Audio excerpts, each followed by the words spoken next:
selamat datang kembali para nyimak ke skuter sayang. Gimana kabarnya sekalian? Sudah ngocok hari ini?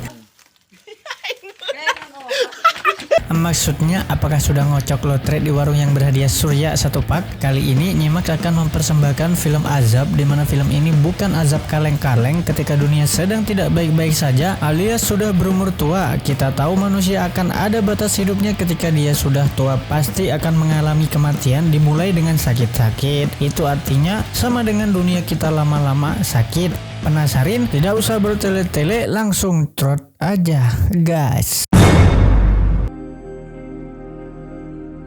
Kisah akan dimulai dengan cerahnya kota New York yang dipenuhi dengan gedung-gedung tinggi di mana ibu PKK lagi kumpulan selamatan. Di sini kita akan diperkenalkan bersama kakak sepupu saya Gerard Butler. Saya juga terkesima dengan aktingnya yang sangat luar biasa di semua film yang dia perankan. Tapi kali ini Gerard Butler akan memerankan bapak-bapak bujang yang bernama John sebagai desainer arsitektur perusahaan gedung-gedung tinggi, di mana pekerjaan itu sangatlah penting untuk kota New York. Mungkin tanpa John, New York bisa saja masih dalam bentuk rumah goa tanpa gedung tinggi seperti saat ini.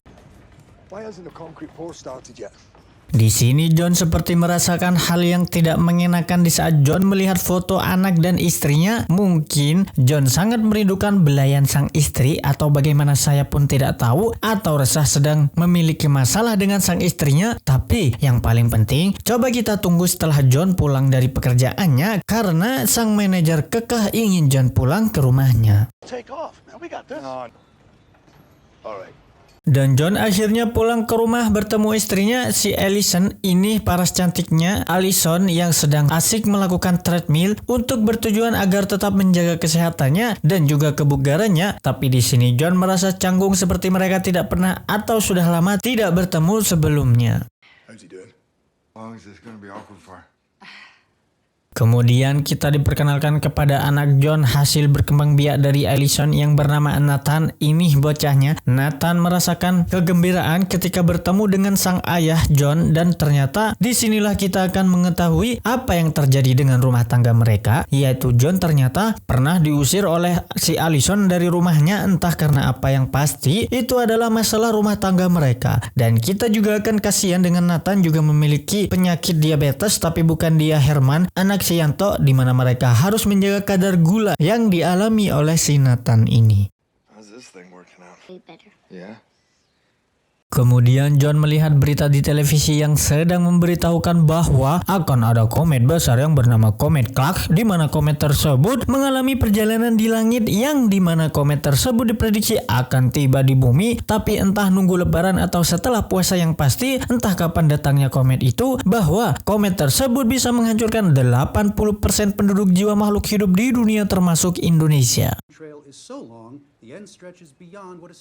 Singkat cerita, John pun menuju ke salah satu supermarket terdekat untuk membeli kebutuhan. Rencananya akan mengadakan pesta di rumahnya dengan mengundang tetangga dekatnya. Ketika John memilah-milih produk unggulan, alangkah terkejutnya HP John berbunyi, tapi itu bukan telepon dari selingkuhannya, namun itu adalah sebuah peringatan dari pemerintah New York, sang presiden, bahwa John beserta keluarganya terpilih sebagai warga yang berhak diselamatkan. Entah apa penyebabnya, John di sini belum mengetahui penyebabnya mengapa John mendapatkan pesan peringatan tersebut.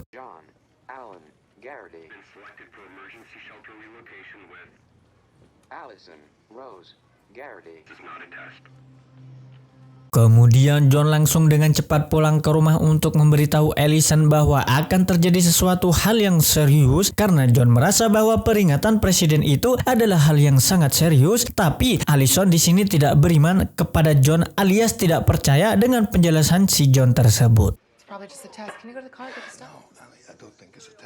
Di saat waktu yang sama, saat tetangga John berkumpul di rumahnya menyaksikan berita yang melaporkan bahwa akan ada komet jatuh, yaitu tadi komet Clark, yang dimana kekuatan komet tersebut jika menghantam bumi memiliki dampak yang sangat besar, dan kekuatannya setara dengan peristiwa Tunguska tahun 1908 yang dapat menghabisi populasi dinosaurus pada masa itu. Di sini kita akan dipertontonkan komet Clark yang menembus lapisan ozon atmosfer bahwa NASA melaporkan jatuhnya komet tersebut akan jatuh di daerah perairan lautan Samudra Pasifik. Namun alangkah terkejutnya ketika dalam hitungan 5 detik, loh.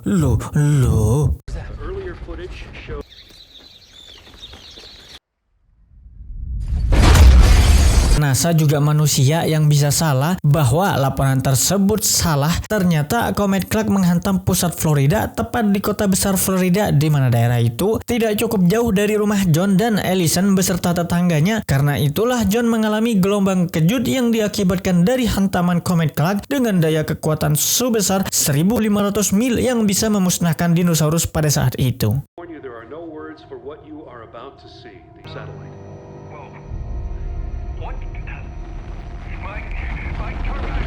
Kemudian John dan tetangganya di sini melihat calling peringatan dari presiden bahwa peringatan tersebut hanyalah John yang mendapatkannya. Maksudnya di sini bahwa John diperintahkan untuk menuju pangkalan udara pesawat sebagai salah satu warga yang diselamatkan dan mendapatkan kiris khusus dari presiden. Namun sedihnya tetangganya pun dengan keheranan mereka tidak dapat pesan peringatan dari presiden layaknya John, yang membuat para tetangga kebingungan apa yang sebenarnya terjadi. Ceritanya kita akan sedikit melihat bahwa benar pepatah yang kita dengar bahwa tidak ada satupun manusia yang bisa menolong kita di saat keadaan terpuruk kecuali diri kita sendiri. Sama dengan kejadian John di sini, di saat John mulai menuju ke tempat yang dikhususkan oleh presiden, tetangga John banyak yang meminta pertolongan kepada John.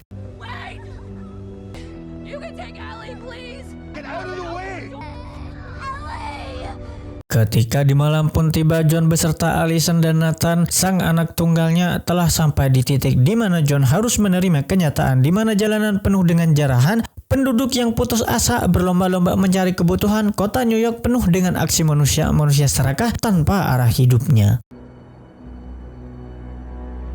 Berita mengatakan pecahan komet Clark bisa saja tanpa diprediksi, tidak tahu pasti menghantamnya di bagian mana. Alangkah terkejutnya, NAS alias NASA telah melaporkan adanya komet yang paling besar raja terakhirnya di sini yang bisa menghancurkan seluruh dunia. Di mana pecahannya saja bisa menghancurkan setiap kota besar yang ada di belahan negara. Karena komet yang paling besar ini akan tiba pada 48 jam. Artinya, John membutuhkan sebelum 2 hari harus sampai tujuan sebelum komet itu menghantam bumi. Sehingga John harus bergegas sampai di tujuan sebelum esok hari. Kemudian John di sini tiba di transit penerbangan di mana John diperlihatkan oleh penduduk manusia yang terpilih sama dengan halnya John yang terpilih. Lalu John dengan bergegas mengambil barang-barangnya seperti tas, baju, obat-obatan, jaket, selimut, dan sekancut-kancutnya. Di mana Nathan di sini mereka ketakutan naik pesawat, tapi John berhasil memberikan motivasi dopamin kepada Nathan bahwa hal yang kita takutkan pun harus dihadapi sekalipun di saat kondisi takut supaya terus maju untuk mengatasi suatu masalah. Ajib. Setelah itu kita akan diperlihatkan dengan sekumpulan orang-orang yang saling berebut ingin masuk ke wilayah transit bandara untuk menuju ke tempat rahasia yang dikatakan oleh presiden pada sebelumnya film ini. Ada yang berhasil masuk, ada yang tukang tipu, ada calo, ada juga memaksakan dirinya untuk dipilih padahal tidak terpilih. Dan pada akhirnya si John pun mengacungkan tangannya dan dia berhasil masuk karena kode kiris yang dikirim dari pemerintahan sebelumnya.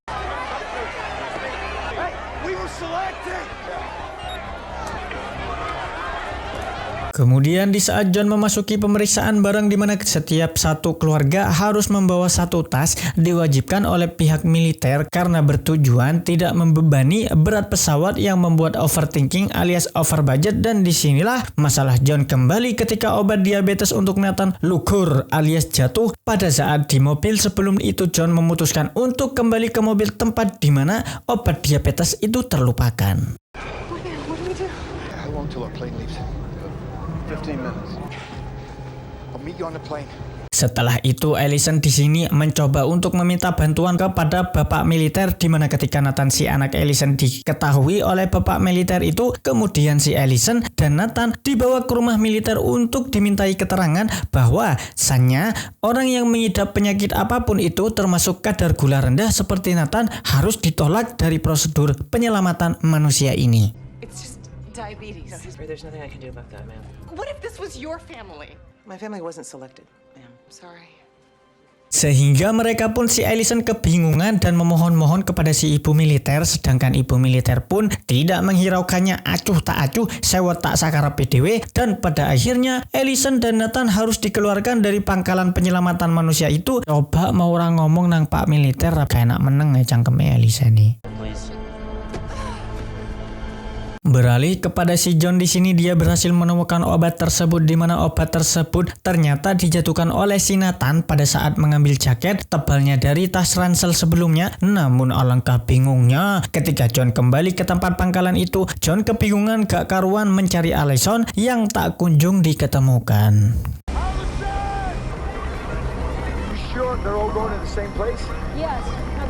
Namun alangkah terkejutnya lagi para khalayak manusia serakah yang punya masalah pengangguran, tukang narkoba yang suka rebahan, yang minta duit ke emak tapi durhaka, berontak menyebol wilayah tersebut sehingga membuat kondisi tidak kondusif, serta militer pun kewalahan alias engoh-engohan menghadapi kejadian tersebut, membuat suatu ledakan yang tak terhindarkan. Beruntungnya John selamat dari kejadian ledakan yang meluluh lantahkan itu, dan kemudian John bertanya kepada salah satu militer yang mengingatnya yang tadinya bersama istrinya. Ternyata si Allison sebelumnya sudah keluar dari pangkalan itu, dan ya membuat John bersyukur bahwa istrinya itu selamat.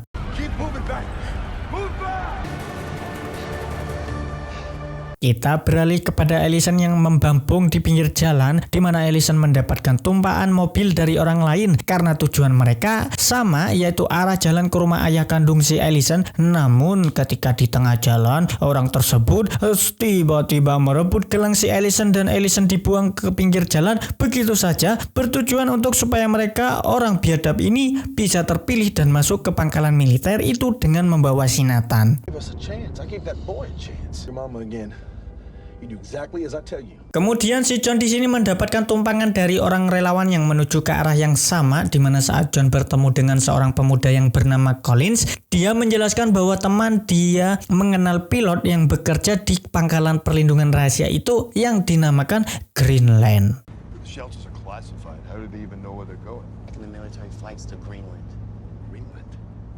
Suatu ketika terjadilah lagi ketika manusia serakah biadab si gondrong menanyakan gelang yang dipakai si John dan ingin merebutnya dari John, sehingga menimbulkan pertengkaran perkelahian yang tidak terelakkan ini. Kemudian membuat mobil itu terjungkir miring dan John masih belum selesai dengan si gondrong dan anak buahnya itu. Naasnya si Colin pun harus kehilangan nyawanya ketika pada saat John coba menghindar dari kepungan sang gondrong dan anak buahnya itu. Alangkah terkejutnya.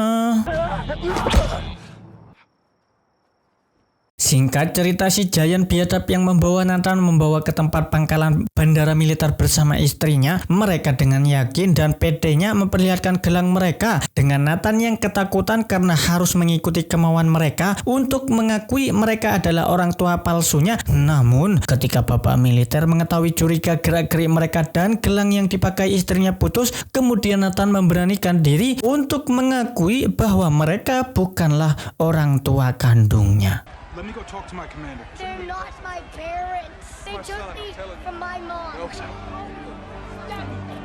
Beberapa jam kemudian, Allison berhasil menemukan mobil yang membawa si Nathan karena sebelumnya Allison mendapat tumpangan dari orang yang memiliki hati bak malaikat. Allison pun yakin bahwa Nathan berada di tempat tersebut dan pada akhirnya mereka pun dipertemukan kembali. He was taken from me. Somebody said he could be over here. This one? Yes, see him? He's not here either. Nathan!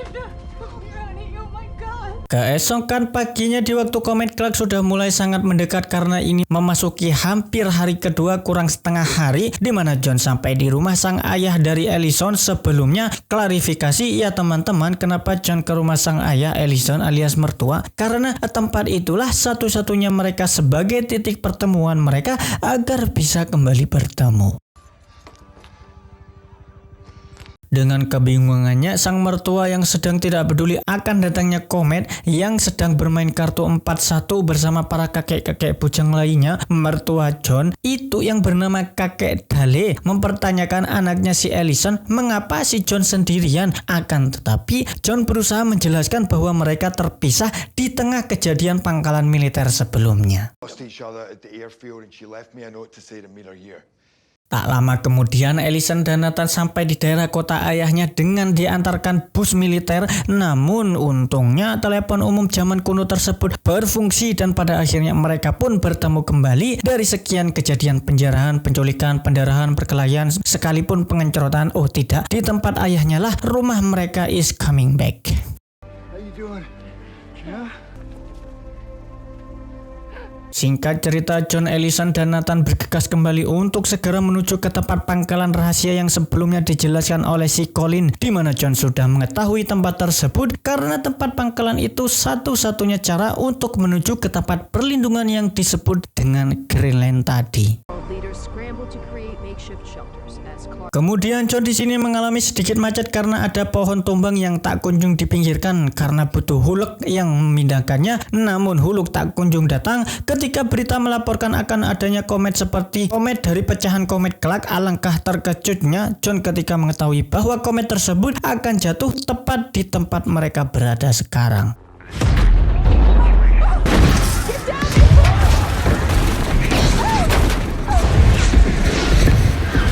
Di sini kita akan diperlihatkan John yang di tengah-tengah kejadian yang menegangkan ini menjadi pahlawan, mencoba menolong orang lain yang tergeletak di dalam mobil sehingga John harus mengalami luka bakar parah di tangan kanannya. Perjalanan malam pun tiba dan dilanjutkan dengan udut sebatang. Oh tidak, maksudnya di malam hari yang mereka menemukan pangkalan bandara yang sebelumnya disebutkan oleh Collins itu, John pun bergegas layaknya racing car menancap gas menerobos pembatas. Alangkah beruntungnya ketika John mendapatkan pesawat yang akan melepas landas dan John berhasil menghalanginya. Namun di sini terjadi sedikit cekcok tawar-menawar berat badan. Jika tidak diberi tumpangan, mereka akan berakhir semuanya di sini. Dan John pun berhasil mendapatkan tumpangan karena pada saat di dalam pesawat John dan sekeluarga merasa tenang dan tak perlu khawatir lagi karena jika telat sedetik pun mungkin akan banyak perkelahian di bawah dengan mereka yang berbondong-bondong datang ke pangkalan pesawat tersebut.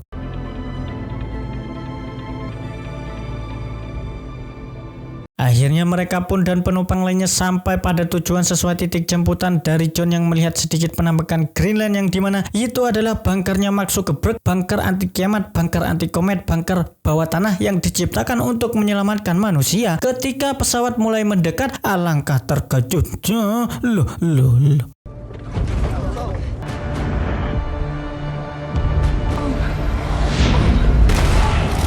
Meteor dengan ukuran satu stadion MU menghantam gunung tepat di dekat mereka sehingga memberi dampak kejutan daya ledakan yang cukup besar sehingga mesin pesawat pun mengalami kematian yang membuat pesawat itu oleng tanpa awak kapten, di mana kapten dan kopilotnya berusaha untuk menyeimbangkan pesawat menghidupkan mesin. Alangkah gagalnya mereka sehingga pesawat itu harus menghantam dinding gletser dan awak kapten dan kopilot pun tidak terselamatkan.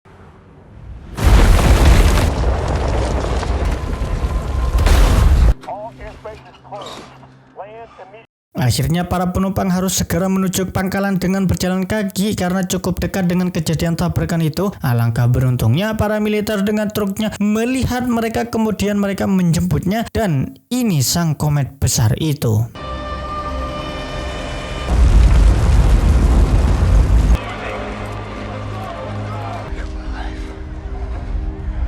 Habis. 9 bulan berakhir bagi semua penduduk merata di berbagai belahan dunia. Artinya mereka ini semua tinggal di dalam bunker bawah tanah itu selama 9 bulan lamanya. Bisa dibayangkan teman-teman betapa hancurnya dunia yang kita idam-idamkan indah dan mempesona yang diakibatkan meteor besar satu dunia bisa memporak-porandakan seisinya. Maka dari itu selagi kita masih memiliki kesempatan hidup, bernafas, makan, minum, jalan, melihat, mendengar dan sebagainya, memanfaatkanlah sebaik mungkin. Yang utama adalah ibadah, tawakal dan melakukan melakukan kebaikan di atas dunia yang kita injak ini. Jangan pernah menyakiti orang lain. Ketika ada pepatah yang tidak patah-patah, apapun dimanapun siapapun yang melakukan kebaikan, mereka akan mendapatkan kembali kebaikan tersebut. Begitu juga sebaliknya, jika melakukan kejahatan kepada orang lain, mereka akan menerima kejahatan itu kembali. Saya selaku manusia yang dilahirkan dari perut ibu saya, mohon undur diri. Semoga terhibur dengan film yang saya bawakan. Bye.